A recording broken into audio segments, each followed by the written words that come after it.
Welcome to Dawnpatrol.com. My name is c.caff, and in this YouTube video series, we're going to teach you how to build a music studio.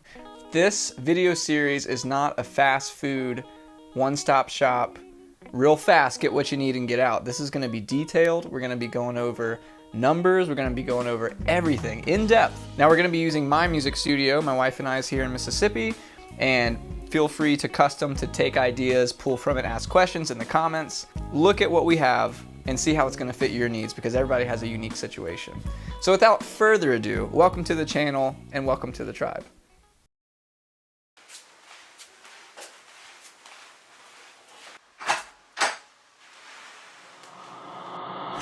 Believe me when I say you gotta see this.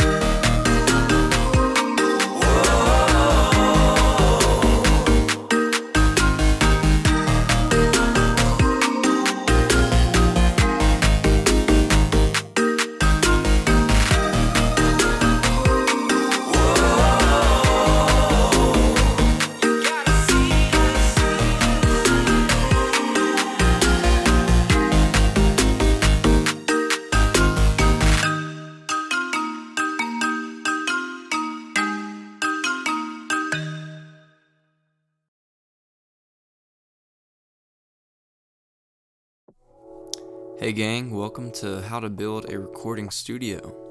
The first step is looking at what kind of flooring do you have to work with. In our case, we have concrete, and that measures out to 14 foot 6.5 wide by 21 foot 6.5 long. Now, how much space should you have in a recording studio?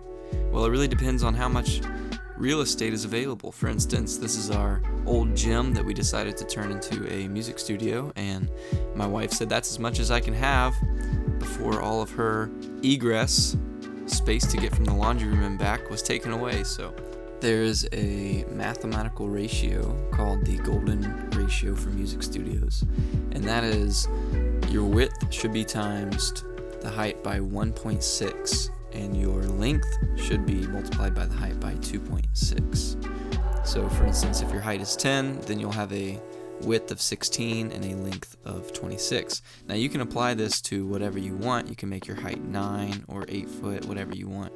In our case, I think the final height was about 9 foot 6. And in construction, you'll come to find out that things don't always go the way you plan them to. So as long as you're close, I think you'll get a great result. So to take carpet up from the ground, you're going to need a knife, a razor knife with a very sharp blade, and you're going to want to score it and then peel it up in strips. Once it's peeled, you should see something like this. All that yellow stuff is glue, and it needs to come up. So you're going to need one of these from Home Depot, a scraper blade with a lot of sharp blades. But wait, Chase, don't you have any good tips or tricks to help us get the floor off other than just scraping? I'm happy you asked.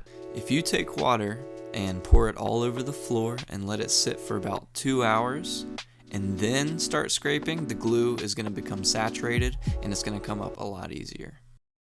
I definitely found this out the hard way. So with a ton of water and a ton of glue all gobbed up on the floor, you're going to need something like a rigid vacuum. Dry wet vac to suck it all up. Make sure you have some construction grade trash bags to put it in, because it is messy and it will leak through those cheap trash bags. Make sure your space is quite clean before moving on to the next step. It's very important to get every single piece of glue off the floor and have the space mopped about 3 or 4 times and make sure there is absolutely no dust before proceeding. Congratulations, you now have a floor that is ready to work with. Okay, what's the first step in preparing a concrete floor for receiving an epoxy layer? This guy. This is a concrete prep tool. You can find it at a tool rental, Home Depot, Lowe's, whatever you want. And what it's going to do is it's going to create grooves and etches in the concrete for the epoxy to adhere to. Take your time when you're creating grooves in the concrete, as the slower you go and the more methodical you do this, the better the result will be. Once you have the concrete scored, it's time to clean it up. I can't emphasize enough, this is so important. Before you seal this concrete with epoxy and primer and all that, you got to clean it up. So vacuum, mop, do whatever you need to do to get all that dust out. This is a product by Behr. It's concrete and masonry bonding primer, and it allows epoxy to stick to it much better. Just like in paint, when you put primer on a wall before the actual paint, it's the same thing. We're going to be putting a link in the description for all these as well, so you can just click on them if you like. Here's the actual epoxy. It's number 900 from Behr, concrete and garage. We got it in a white, and there is a way to do this. If you read the instructions, it tells you want to make multiple passes going in different directions. So for this first pass, we are going plan west to east. As you can see, I'm doing kind of a half and half deal, and on this one I'm going plan north to south. What this does is it covers up all those in between lines. So when you put on 1 gallon, which is about 300 square feet, you want to go east to west. On the second gallon, you want to go north to south. Here's our third gallon, and as you can see, we are going again east to west, or west to east. So every pass, you're going to get a cleaner and cleaner, more solid looking floor.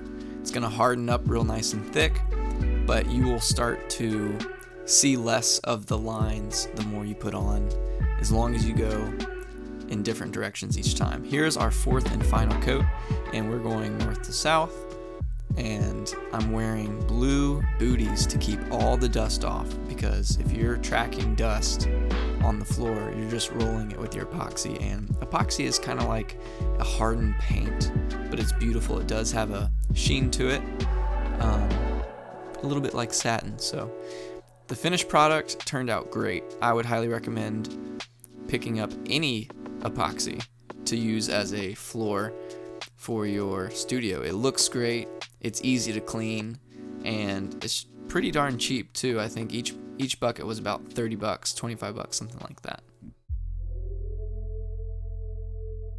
Well, if you've hung in this long, it's safe to say you're interested in building yourself an awesome music studio. The next topic we are going to deep dive into detail in is framing. Now, there's multiple types, but before we really get into it, we need to understand a little something called STC. STC stands for Sound Transmission Class, which is the measurement used to calculate the effectiveness of soundproofing materials in reducing sound transmission between rooms. For clarification, STC is how much noise is not getting in the room. So for instance, we have an example here, one wall with only one piece of sheetrock on each side. This has a STC of 35. Now, if 50 decibels is spoken from the outside, the person on the inside would only hear 15 because you subtract.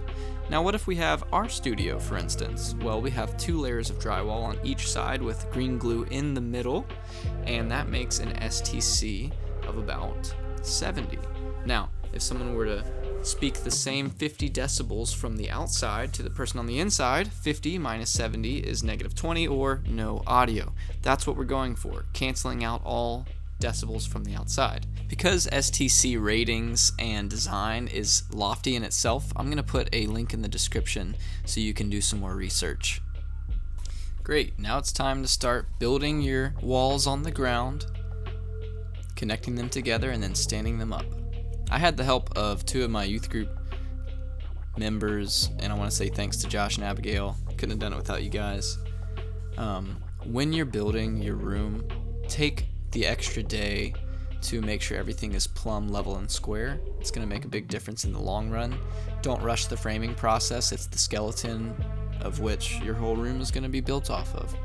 So take time, whether it's wood or metal, and make sure everything is looking good. Walk around it, get other people to take a look at it, get counsel, see if they see anything wrong with it. A couple times we had Mr. Steve come, and he's a construction guru, and he would square up the whole thing using ratchet straps or C-clamps, and he just has a wealth of knowledge. So it really does make a difference when you're framing to call in others and make sure you're doing it right. If you don't know how to frame, this isn't exactly the video to tell you how to frame. In general, we just are framing a rectangle, so it's not too complicated. Hey guys, this is Acoustablock that we're putting underneath the studs, and what this does is anytime there's a noise or vibration in the concrete, the Acoustablock will absorb it and it won't pass through to the studs. So right now the studs are touching the concrete, and Ethan in his hand has Acoustablock. It's that little rubber black thing, and that's what's going underneath, and that will absorb the sound so it doesn't touch the studs. So let's put them under. For a little more clarification, sound is incredibly good at getting through things. So if you have concrete that's touching your studs, it's going to easily travel. But if you make even an effort to put in a washer or some sort of barrier, it's going to stop the transmission of sound. So that's what we're doing here with these Acoustablock pads. And that's how you do it. Here's a quick before and after photo of the space as it's starting to get framed. You can see the wood there, triangle holding up the first wall, and finally all 4 walls once they're screwed together.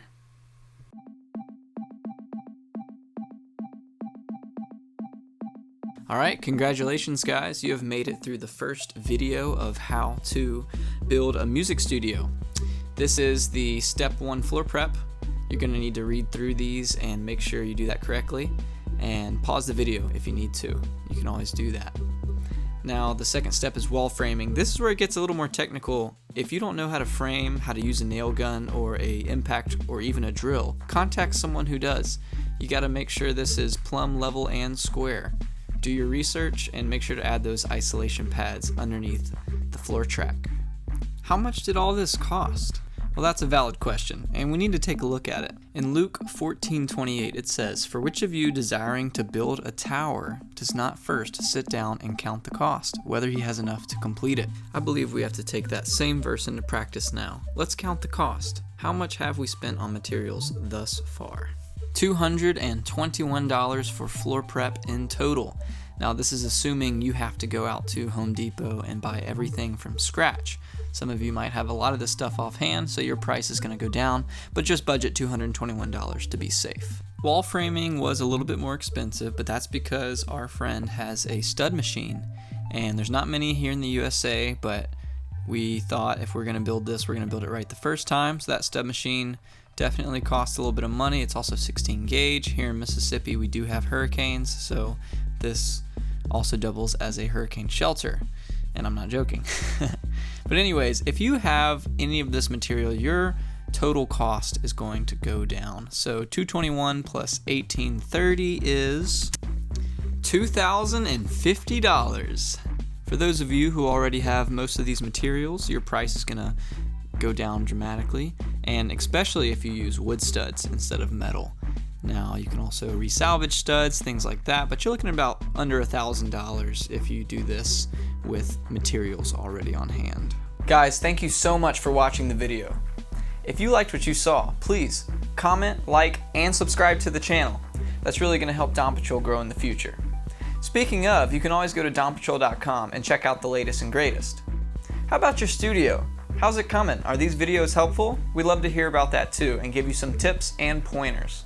Well, that's really all we have for today. Stay tuned for the next episode, and God bless. Does your music need industry standard mixing and mastering? Maybe even a beat produced? Contact Dawnpatrol.com, and we'd love to hear from you.